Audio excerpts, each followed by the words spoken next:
Hey, it's James, Father's Rights and Resources. Hashtag how I got custody. So in my court case, I never did mediation. Um, but with all the scams and stuff that I know mediation is, if I had to go to court again and somebody said you got to go to mediation, I would be telling the judge this in the courtroom. Your Honor, please tell me why two parents who can't get along need to go to mediation. The court's job is to resolve disputes that can't be resolved outside of court. People go to court and they sue each other when they can't work out. A neighbor is fighting over who has the tree on the property line. Or a tree falls on somebody's property and they say, that's your fault, that's your tree. You can't resolve a dispute outside of court, so you go to court to resolve it. So if your job is to resolve disputes that can't be resolved out of court, why are you telling us to go pay somebody to watch us try and resolve it? We can't resolve it.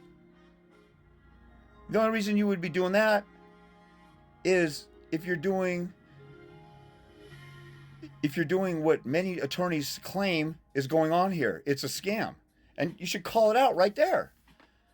Like, why go to court and be silent about reality? You're going to court to talk about truth and facts, right? But then you hide the facts because they're politically incorrect. Just like the rest of this fake, phony world. You vote for a politician who's lying and faking to people, and he gets in office and he comes back and says, oh, I'm going to fix all your problems. And he hasn't done squat for 4 years. You're so stupid you don't pay attention. You vote for that person again because you like their fake, phony speech. But in reality, they're not doing anything. We live in such a fake, phony world that everybody loves being fake. You're going to court for truth, justice, and the facts to prevail. And you won't tell the court what the facts are and what the reality is. Why not? The only thing I can think of is you're a scared little Mitch. You're just a big fat pussy. What are you afraid of? The judge is a public servant voted in by the people to serve the people. There's this judge on Facebook. He's in Rhode Island. And he's always pleasant and respectful to everybody there. He might get firm sometimes, but he's pleasant and respectful. That's how judges should be. It shouldn't be a God complex, condescending, Pharisee-like attitude that they should be having. So if they have that, that's their problem. I'm walking into court looking at the rule. When I go and play badminton or backgammon or chess or football or baseball, I don't go in there and say, oh, these guys out on the streets, they play by their own rules. I'll say, no, this is the rules that I know and what we're playing by. And you probably would too if you're in a card game or something and somebody cheats and says, oh, you can let that slide. You would say, no, this is how the game is played. Why can't you go into a court of law that's supposed to strictly adhere to the law and its responsibilities and all the codes and all the rules of professional conduct and all the code of judicial conduct and all the oaths of everybody? Why can't you hold them to the standard?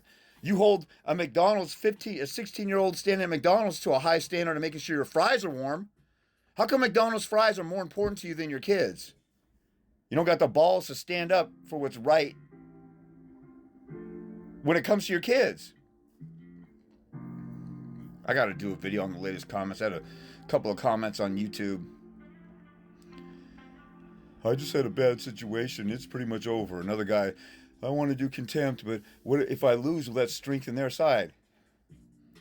You're in a competition. You're afraid to put some effort forward because you might lose and it might strengthen their side. If you do lose and it strengthens their side, then strengthen your side. We're such freaking pussies out here. It's insane. All you got to do is open your mouth and talk. You're not going to go to jail for saying, Your Honor, why are we doing this and why are we doing that? Please explain. You're ordering us to go do this. Why? We can't get along. And not only can we not get along, we're only here. I was willing to share the kid equally, which is what the policy is in like the state of California or Florida or whatever. I was willing to share the kid equally in the best interest of the child. The mother thinks that she owns the child and that I should pay her for the child and owning the child, and I should be every other weekend visitor and be involved in the child less than his teachers, his coaches, his piano instructor, and his friends who aren't going to be permanent fixtures in his life. And I had the audacity to ask for 50-50 with her, and we can't work it out. And it's 100% on her why we can't work it out. She's the intransigent one. I'm not settling for anything less than 50-50. The judge says, well, you're not going to get that at trial. Oh, really? You can determine the result of trial before you hear all my evidence? I'm going to have 100 exhibits. You haven't even looked at them. You don't even know about the mother's child abuse and her mental illness. See, I would seize that moment to let them know that I know what I'm talking about. But you want us to go pay somebody to watch us disagree for 2, 3, 4 hours, and also pay our attorneys if you're dumb enough to keep an attorney. Why do you want us to go and do something that will be an utter failure? Because it's worked for other people who were strong-armed and steamrolled and bullied into it? We all know that mediation, the only reason that somebody settles on mediation if they don't agree with that is because their attorney threatens to drop them and the attorney is scared to go to trial. So, why are we going to mediation if it's not going to work? Because it's the routine of the court? You know, this courthouse, this court system across America also has a routine of incarcerating black people, young black and Hispanic men disproportionately.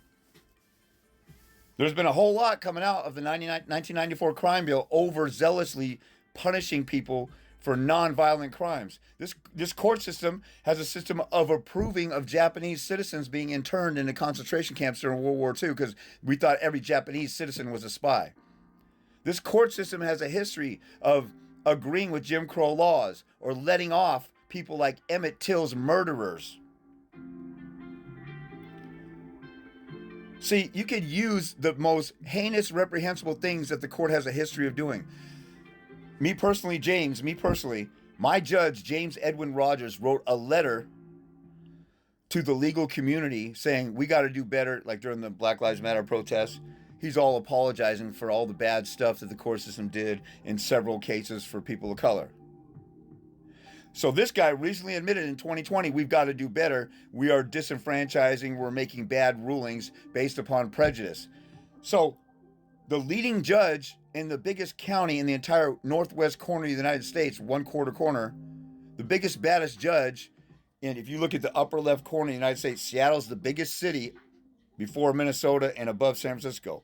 So this judge in the biggest, most populous county, he's the head judge. He writes this apology letter to the public. James Edwin Rogers, my judge, that I've done a bunch of videos on, protested his neighborhood because I'm not a pussy like all you guys, and I actually will protest my own judge and other judges. And the guys who I protest on behalf of, they're too much of a pussy to protest their own case because they don't care about the kids that much. But I'm so enraged about the rulings, I'm willing to go and protest somebody else's case for justice for the next generation. And all you pussies are sitting at home, why doesn't somebody do anything about this? When is somebody going to come rescue us? My mom used to feed me breakfast, lunch, and dinner on a TV tray in my bed while I was playing, when I was playing PlayStation. And I was always rescued by her. Why doesn't somebody rescue us? You get off your punk ass butt and stop being a pussy and you go do something.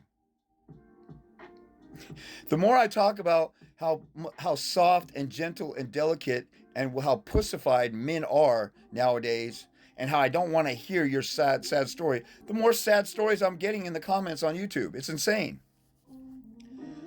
But if I'm ordered to go to mediation, I say, what's the point of mediation? Oh, so you guys can work it out. We can't work it out. I already know. I'm not settling anything less than 50-50. Or I wouldn't even give it away what I'm going to settle on. I would say there's a standard that I'm not going below. And I'm going for full custody at trial. And she will not agree. And if he says there's no way you'll get full custody, then I would say, I had a judge actually tell me that in my anti-harassment hearing.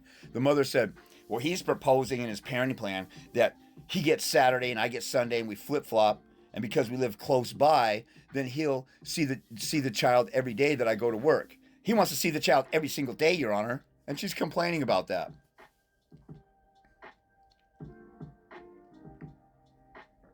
He said, well, he's not going to get that. And then 7 months later, I had full custody. I wrote that judge a letter. I said, you should watch what you say in court. Because I got full custody. You said I wouldn't even get 50-50. All I was asking was for equality. He said, and he wrote me back. He goes, congratulations. You know, I'm still learning. He's like 65, 70 years old.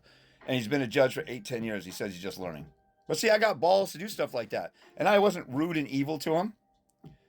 If a judge tells you you need to go pay a mediator to resolve your dispute among yourselves, I would say, why are you having us go pay somebody to watch us resolve a dispute that we can't resolve? That's why we're in court. Why don't you do your job and let us have a hearing and resolve our dispute?